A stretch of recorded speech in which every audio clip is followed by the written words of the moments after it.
Bonjour à tous, je suis Cédric du site internet biodiet.eu et aujourd'hui on va voir l'aloe vera en long, en large et de toutes les formes tout simplement pour vraiment comprendre que c'est un super produit qui est magique. Avant toute chose, n'hésitez pas à vous abonner à cette chaîne en cliquant sur le bouton rouge juste en dessous de cette vidéo et également vous pouvez me suivre sur différents réseaux sociaux dont vous aurez les noms qui suivent. En général c'est biodiet.eu sur différents comme Pinterest, évidemment Facebook et Instagram qui sont les principaux.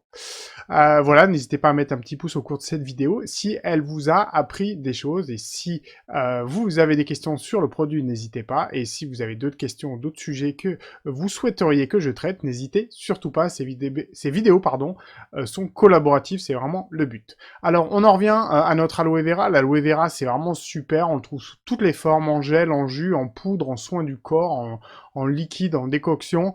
L'aloe vera, c'est vraiment tout faire. Comme la plupart du temps, beaucoup de plantes qui vivent sur notre terre.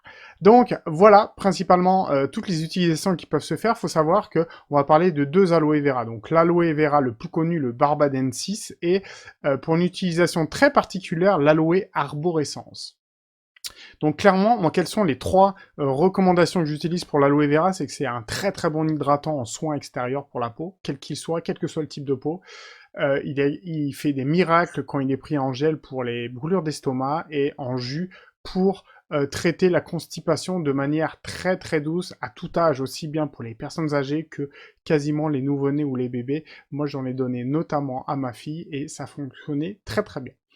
On va repartir juste sur comment vraiment utiliser l'aloe vera par voie interne, donc par voie buvable, d'accord? Donc on va commencer par le gel d'aloe vera. Donc le gel ou gelée d'aloe vera, bah, c'est une structure, comme on le voit, un peu comme un gel, d'accord? Qu'on va consommer plusieurs fois par jour pour bah, justement stopper vraiment les acidités de l'estomac.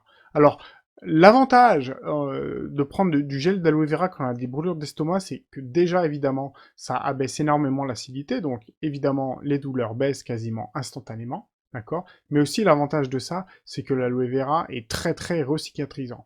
Donc c'est pour ça que quand vous en prenez et vous avez plus mal, faut toujours continuer faut toujours continuer la cure, tout simplement pour que votre paroi de l'estomac, votre muqueuse, en fait, se recicatrise très bien et soit plus forte. La plupart du temps, ce qu'on a l'habitude de faire, c'est en général, on prend des produits, ça s'arrête, enfin, on a plus mal, et puis on arrête d'en prendre parce qu'on se dit, ouais, c'est plus la peine. Et avec l'aloe vera, vraiment, l'avantage, c'est comme vous stimulez vraiment la recicatrisation, faut en prendre enfin, tout au long d'une cure, si on peut dire, bien après qu'on ait plus mal. De toute façon, si vous choisissez un bon aloe vera, il faut choisir un aloe vera qui est non stérilisé, qui est non chauffé pour qu'il ait gardé le maximum de toutes ses propriétés. Et la bouteille, dès que vous l'avez ouverte, faut la terminer. Donc, quoi qu'il arrive, il faut toujours terminer la bouteille. On peut en prendre même si vous en prenez jusqu'à 8 cuillères à soupe par jour. Le but, c'est vraiment d'avoir une action, en fait, à la demande. Dès que vous avez mal, vous en prenez. Et après, avant chaque repas, qui sont en général les moments de la journée où on est le plus à jeun, on amènera de l'aloe pour qu'il agisse. Donc voilà, donc vous l'avez compris, l'aloe vera, donc c'est tout simple, ça n'a pas un goût exceptionnel, c'est assez neutre, ça reste pas en bouche.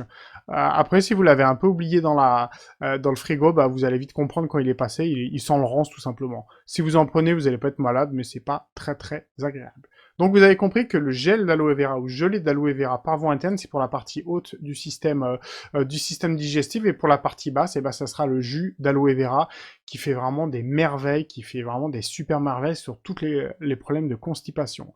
L'avantage de l'aloe vera par rapport à d'autres fibres, type la figue, le séné ou le pruneau, c'est qu'on peut irriter la muqueuse. Avec l'aloe vera, vous l'avez compris, c'est ultra doux et en plus c'est recicatrisant. D'accord? Donc c'est pour ça que c'est vraiment super pour votre intestin, parce que s'il y a de l'irritation, souvent on peut avoir des petites ouvertures, des petites plaies au niveau de la muqueuse intestinale, et avec l'aloe vera, on va justement éviter ça, favoriser la recicatrisation, pardon. En plus de ça, l'aloe vera est plutôt pas infection, enfin il limite vraiment le développement bactérien, donc c'est vraiment super. Donc vous l'avez compris, donc par voie orale, ça fonctionne très bien pour le haut du tube digestif ou le bas. Et la petite différence, c'est maintenant que l'aloe vera arborescens. L'aloe vera arborescence, pardon, c'est le père Zago qui a mis une petite déconcoction en place. Donc c'est de l'aloe vera, de l'alcool et du miel. Il laisse fermenter ça.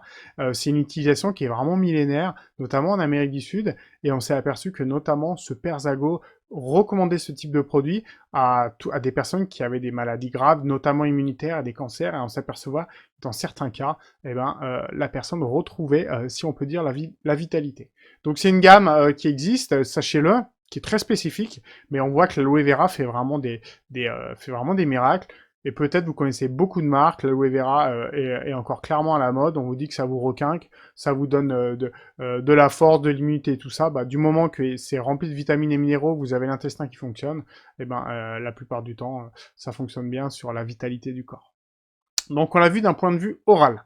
Après, d'un point de vue vraiment corporel, c'est-à-dire en soins du corps, ça a également pas mal de vertus, ça a vraiment des vertus vraiment très très importantes. On l'a vu, on l'a vu, c'est très adoucissant et c'est un peu antiseptique. Donc c'est pour ça que toutes les peaux à problème, toutes les peaux acnéiques, pardon, eh ben on pourra carrément utiliser l'aloe vera parce qu'il va limiter que les petits boutons d'acné s'infectent et deviennent blancs. Donc c'est pour ça qu'il est très antiseptique, il est très recommandé pour les peaux à tendance grasse et donc acnéique.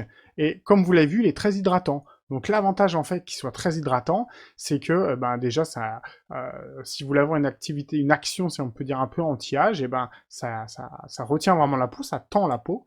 Et après, en plus de ça, faut savoir que beaucoup de personnes utilisent le gel d'aloe vera, donc pour le soin corporel, c'est souvent du gel. Et ça rentre très rapidement, instantanément dans la peau.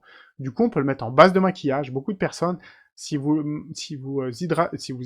maquillez beaucoup, souvent l'hydratation est un peu manquante tout au long de la journée. Vous mettez votre gel d'aloe vera avant, par exemple, d'aller prendre le petit déjeuner, et après vous pourrez vous maquiller et vous verrez que votre peau est très très hydratante.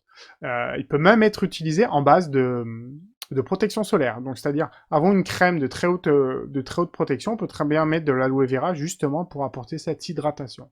Par contre, si vous avez une peau très sensible, ne mettez pas de l'aloe vera seul avant d'aller à l'exposition solaire, notamment si vous êtes à la plage ou au ski, parce que là, comme du coup ça retient l'eau et il y a beaucoup d'eau, ça fera plutôt un effet loupe.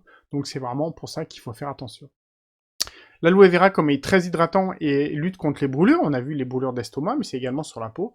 Donc ça fait un après solaire qui est absolument super. Ça fonctionne aussi très très bien. Donc de l'aloe vera après votre exposition solaire, c'est absolument génial. D'accord ? Donc on l'a vu, on a vu ça, voilà. Et ce que je voulais vous dire, c'est que même l'aloe vera peut être utilisée dans les cas de grosses brûlures. Certains hôpitaux l'utilisent chez les grands brûlés notamment. Donc on voit vraiment que l'aloe vera a une possibilité de favoriser vraiment la baisse de la brûlure quelle qu'elle soit de manière très très importante.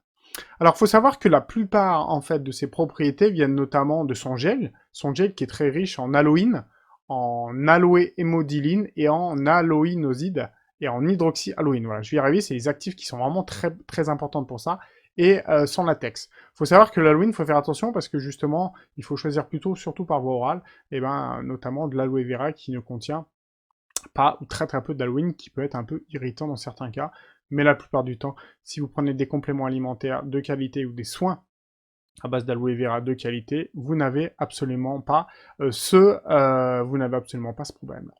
Voilà, on a fait le tour un peu de l'aloe vera, vous avez compris que c'est absolument génial. L'aloe vera, aussi bien par voie interne qu'externe, ça fonctionne très très bien, il y a très très peu de risque d'intolérance, c'est quelque chose qui est très neutre, donc on peut en mettre très très tôt même ses enfants. Si vous avez une peau atopique, vous pouvez y aller, et sachez que ça fonctionne très très bien. Moi j'avais vraiment, quand les gens venaient me voir au magasin, il y avait des super retours sous les remontées acides, c'est absolument génial, je vous le conseille vraiment. Et après, en termes de soins, c'est vrai que même les hommes, ils aiment bien ce type de soins, tout simplement parce que c'est un gel, donc ça pénètre très rapidement, c'est pas gras, vous êtes même pas obligé de vous laver les mains après, ça pénètre dans les mains et c'est super.